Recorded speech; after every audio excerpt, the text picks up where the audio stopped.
Have you ever looked at someone in a position of power and thought, how on earth did they get there?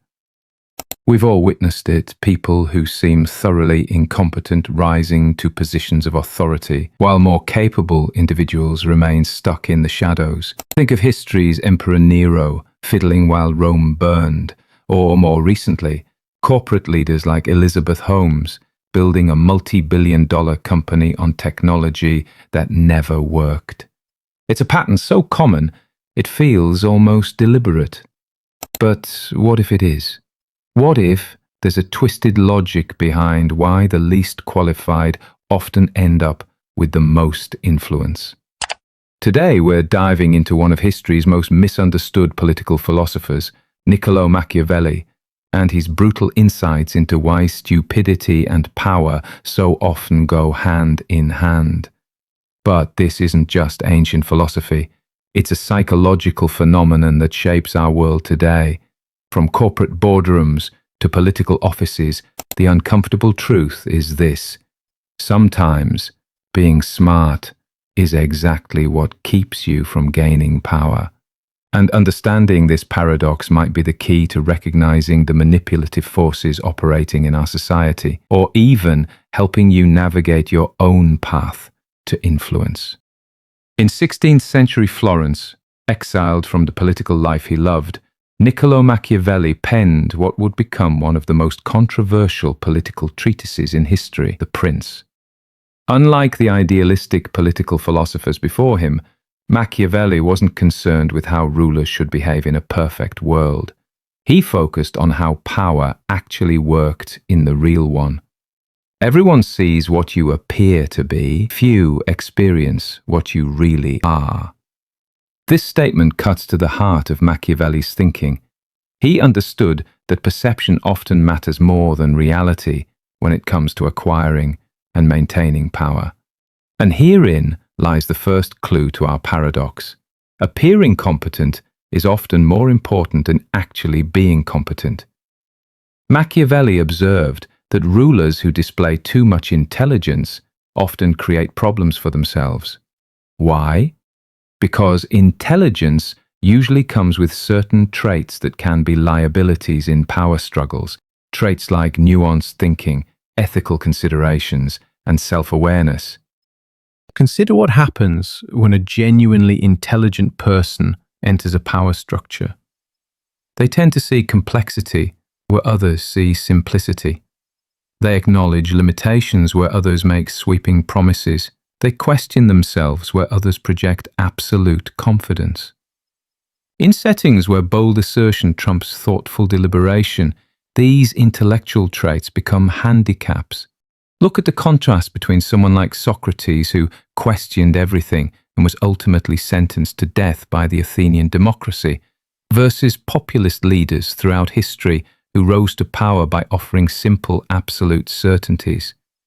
Socrates' famous "I know that I know nothing" wisdom made him a philosophical giant, but a political failure. Meanwhile, countless leaders have risen by claiming they alone have all the answers. A controversial 2017 study from the Journal of Management suggested something that might make you uncomfortable. Intelligence correlates positively with leadership effectiveness only up to an IQ of about 120. Beyond that point, additional intelligence actually becomes a hindrance to leadership emergence. The researchers suggested that exceptionally intelligent people struggle to connect with and influence others who can't follow their complex thinking patterns. Think about that. Being too smart might actually prevent you from gaining leadership positions in the first place. Whether or not you buy into that study, it challenges us to rethink what kind of intelligence actually helps someone gain power. But raw intelligence isn't the only factor at play. If intelligence can sometimes be a liability in power games, what qualities actually help people climb the ladder? This brings us to a psychological principle that explains why we so often follow the wrong people. Dunning-Kruger effect. Have you ever noticed how the loudest voice in the room often becomes the most influential, regardless of what that voice is actually saying? This phenomenon has deep root in our psychological makeup. In the 1990s, Psychologists David Dunning and Justin Kruger identified what we now know as the Dunning-Kruger effect, the cognitive bias where people with limited knowledge dramatically overestimate their competence, while genuine experts tend to underestimate theirs, aware of how much they don't know. The fool doth think he is wise, but the wise man knows himself to be a fool. Shakespeare captured this principle centuries before psychology gave it a name, but Machiavelli would have recognized it immediately as a fundamental truth about power dynamics. Modern research confirms this bias operates in leadership contexts. A 2020 study published in the Journal of Personality and Social Psychology found that individuals who displayed overconfidence were more likely to be perceived as leaders by their peers, regardless of their actual competence. The appearance of certainty was more persuasive than demonstrated expertise. Consider figures like George Armstrong Custer, whose supreme confidence led to catastrophic military decisions, yet earned him rapid promotions and devoted followers. Or look at the tech industry, where founders who speak in absolute visionary terms often secure massive funding over more measured, experienced entrepreneurs. WeWork's Adam Newman exemplified this. Despite a shaky business model, his unshakable confidence helped him attract billions in investment and a cult-like following. This pattern repeats globally. Japan's Masayoshi Son of SoftBank lost $70 billion on failed investments while maintaining investor confidence through sheer force of personality. Russia's oligarchs rose not through competence, but through connections and confidence during the post-Soviet privatization. Singapore, by contrast, built safeguards specifically designed to prevent confidence from trumping competence in leadership selection. In 2012, researchers from Stanford and the University of Houston found that narcissism, not competence, may be the strongest predictor of who emerges as a leader in unstructured groups. The groups led by narcissists didn't perform better, they just thought they did. Why does this happen? Our brains use mental shortcuts when evaluating others. Confidence signals competence, decisiveness suggests clarity of thought. These shortcuts served our ancestors well in straightforward environments, but become problematic in our complex modern world, where genuine expertise often involves acknowledging uncertainty. This confidence illusion explains how incompetent individuals might initially rise to power, but there's something even more insidious at play, a mechanism that helps them entrench their position throughout entire organizations. The network effect. Machiavelli observed something crucial about power structures. Incompetent leaders tend to surround themselves with even less competent subordinates. In The Prince, Machiavelli wrote, "The first method for estimating the intelligence of a ruler is to look at the men he has around him." What Machiavelli understood was that weak leaders deliberately select weaker subordinates to ensure they never face threats to their authority.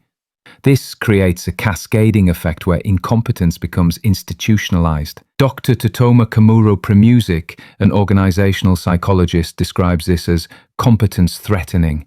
Insecure leaders feel threatened by competent team members who might expose their limitations or eventually replace them.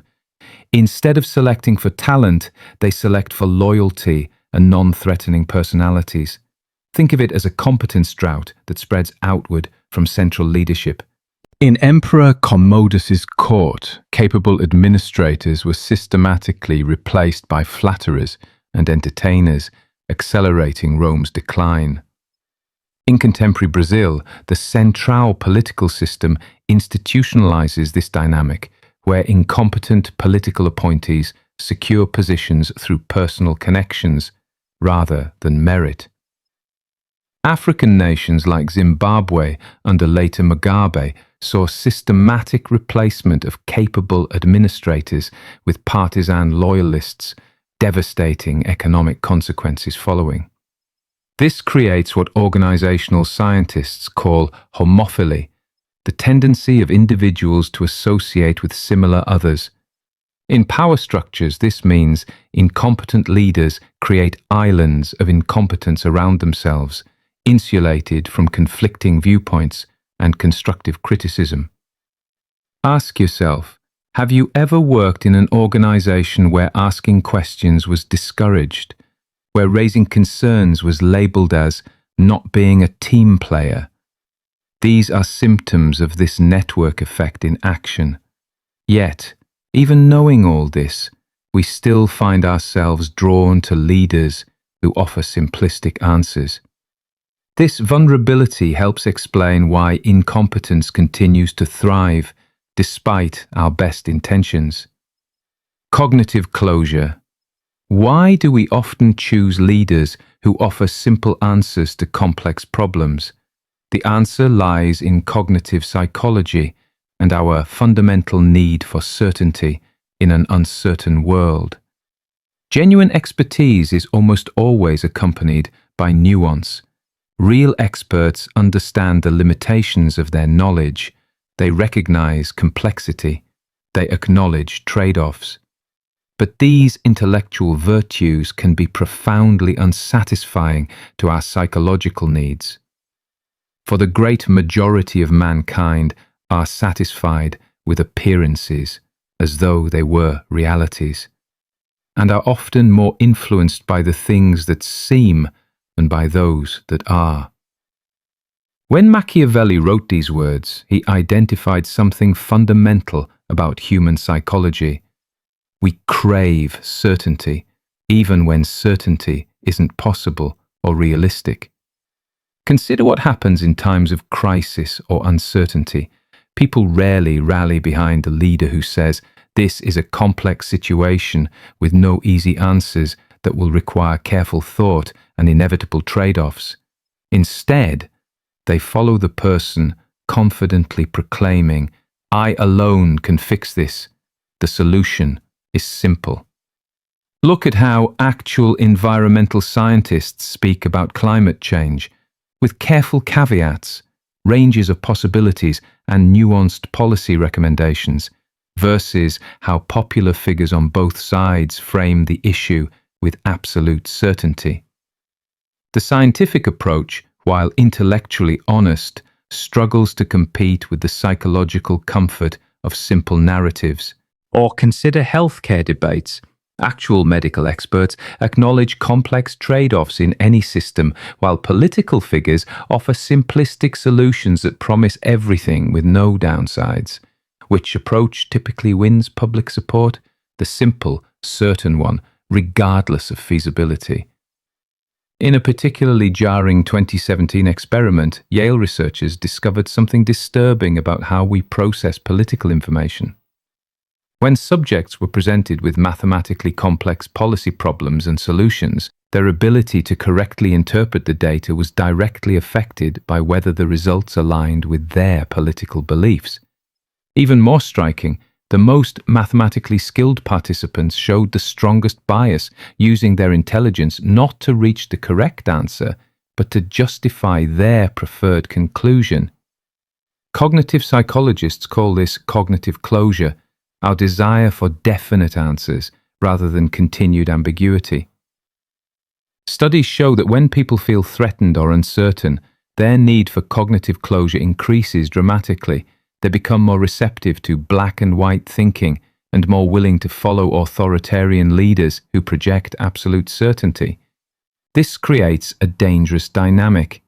The more complex and frightening our world becomes, the more susceptible we become to simplistic thinking and the leaders who peddle it. It's like a psychological immune system failure. Precisely when we most need nuanced thinking, we become most vulnerable to intellectual shortcuts. Ask yourself, have you ever found yourself drawn to an explanation precisely because it was simple and definitive, even when part of you suspected the reality was more complex? That's this principle at work in your own mind. While our psychological comfort with simplicity explains part of this dynamic, there's an even more troubling dimension to consider, one that reveals why intelligence alone doesn't guarantee effective resistance to manipulative power. Moral considerations. Here's where Machiavelli becomes truly unsettling.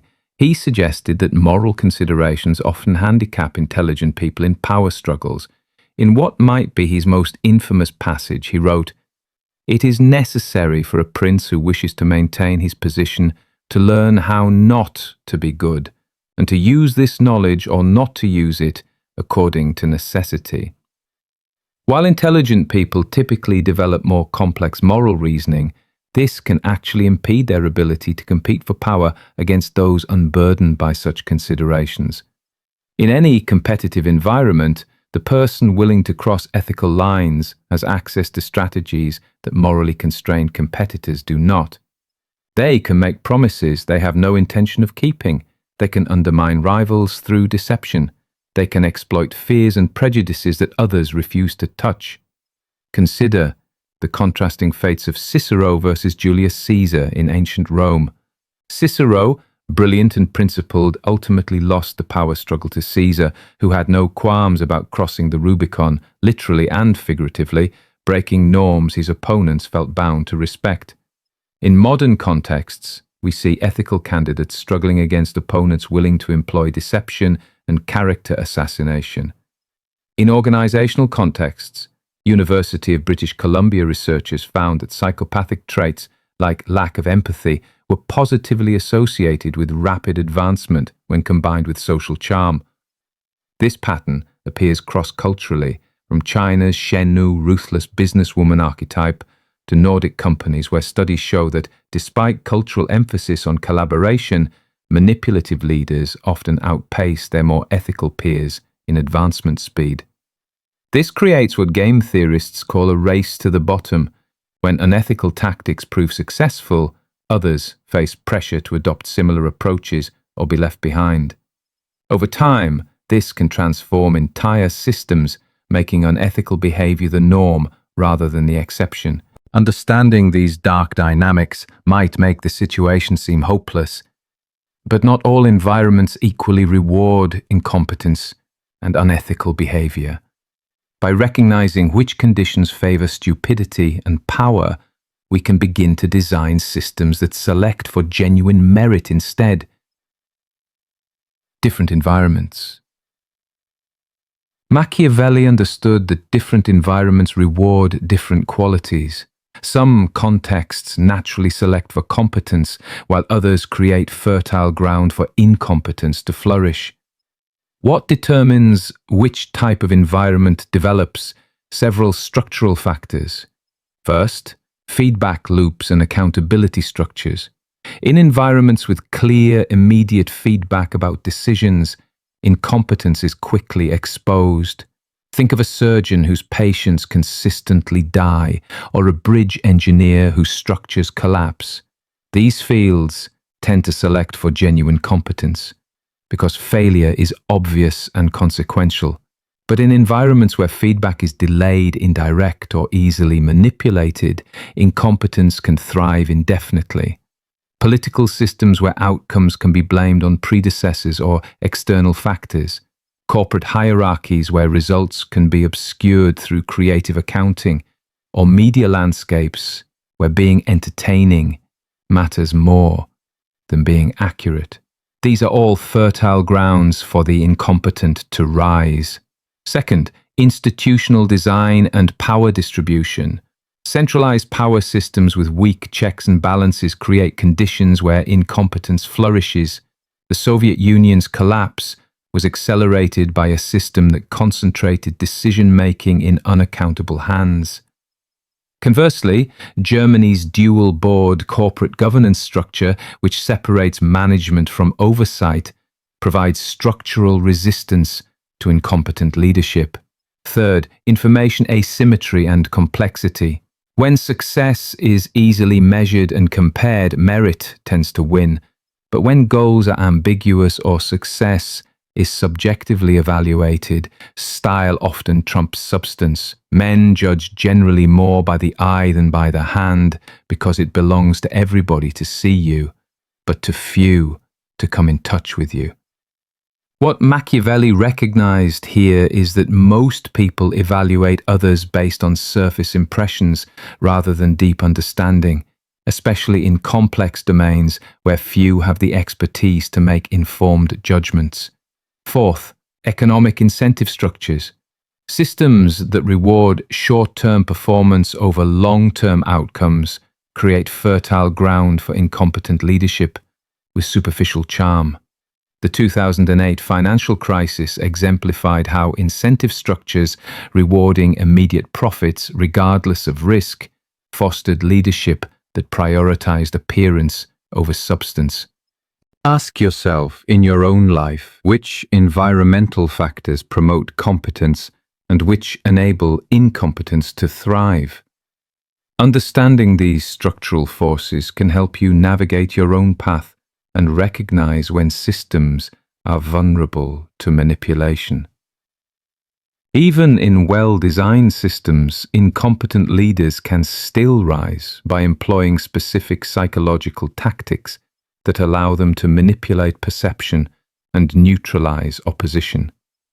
Incompetent leaders don't maintain power by accident. They deploy specific psychological tactics to solidify their position, tactics Machiavelli would have recognized immediately. Psychological tactics. First, they exploit tribalism and identity politics by creating clear in-groups and out-groups. They transform substantive criticism into perceived attacks from enemies. This shields them from accountability while strengthening their supporters' emotional investment. Psychologists call this identity fusion. When a leader successfully links their personal identity to followers' group identity, once this fusion occurs, challenging the leader feels like an attack on the group itself, and, by extension, on followers' own identities. Consider how cult leaders like Jim Jones or authoritarian figures throughout history cultivated us versus them mentalities. In Malaysia, former Prime Minister Najib Razak exploited ethnic divisions to maintain power, despite corruption scandals. Brazil's polarization under Bolsonaro demonstrated how tribal identity can override factual reality. Second, they leverage cognitive load and information overwhelm by constantly generating chaos, crises, and controversies. Incompetent leaders overwhelm our cognitive resources. When we're busy processing an endless stream of outrages, we have little mental energy left for critical analysis or organized resistance. Third, they employ what George Orwell called doublethink, the ability to hold contradictory beliefs simultaneously. By constantly shifting positions and rewriting history, they create an environment where truth feels subjective and accountability becomes impossible. The vulgar crowd always is taken by appearances, and the world consists chiefly of the vulgar. When Machiavelli wrote these words, he wasn't displaying contempt for ordinary people. He was acknowledging a psychological vulnerability we all share. Our cognitive architecture evolved for a simpler world, making us susceptible to manipulation in complex information environments. Fourth, they exploit economic precarity and systemic vulnerabilities.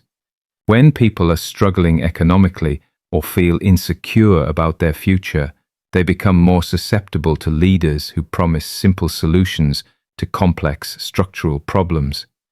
In post-industrial regions worldwide, economic anxiety. Consider your own media consumption. How often do you find yourself chasing the latest outrage rather than focusing on deeper, more consequential issues?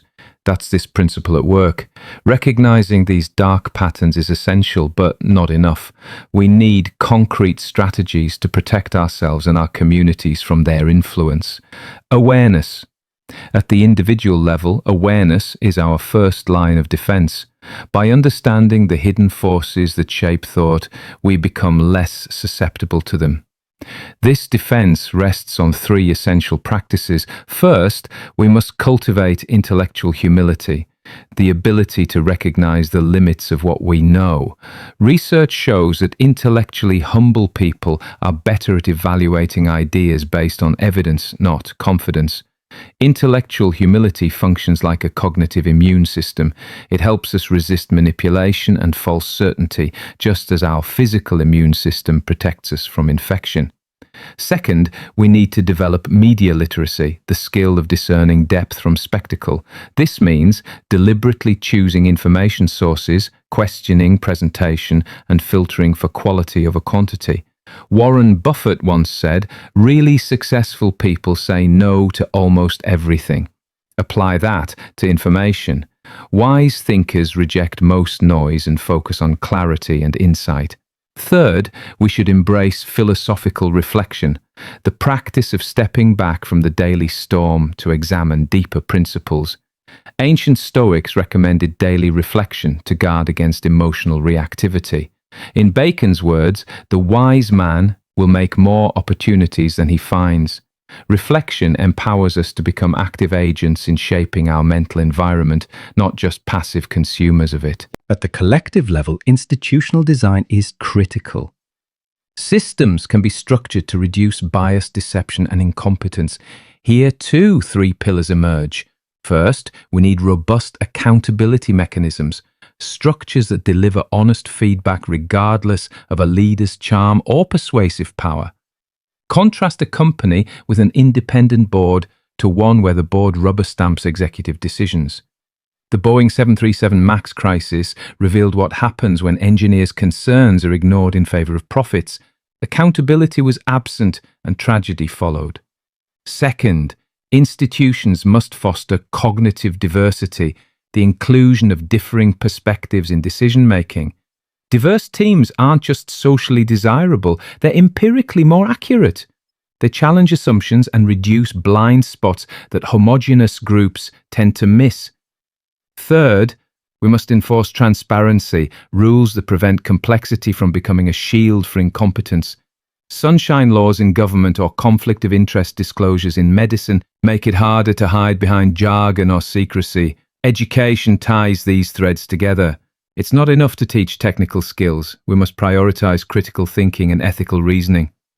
Athens created the academy. Florence nurtured the humanists. Great civilizations don't just teach, they cultivate wisdom. So ask yourself, in your community, which of these protections are present and which are absent? And if we redesigned our systems around competence, humility, and truth, what kind of world might we create? Conclusion. As we reach the end of this exploration, we return to the man who inspired it. What would Machiavelli say about our modern predicament? Machiavelli has been misunderstood for centuries. He wasn't advocating for the dark patterns he described, he was exposing them. By understanding how power actually works, rather than how we wish it worked, he believed we could create better systems of governance. It is not titles that honor men, but men that honor titles. This profound observation reminds us that authority itself deserves no inherent respect. Power must be earned through worthy use, regardless of who holds it. The intersection of Machiavellian political philosophy and modern psychology reveals uncomfortable truths about human nature and social systems.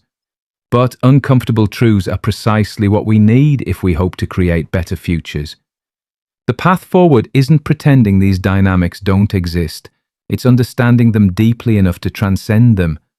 It's designing systems that account for human vulnerabilities rather than exploiting them.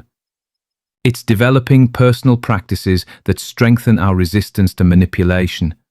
Most importantly, it's recognizing that while stupidity may sometimes gain power, intelligence coupled with moral courage remains our best hope for creating societies where merit truly matters. What dynamics have you noticed in your own communities?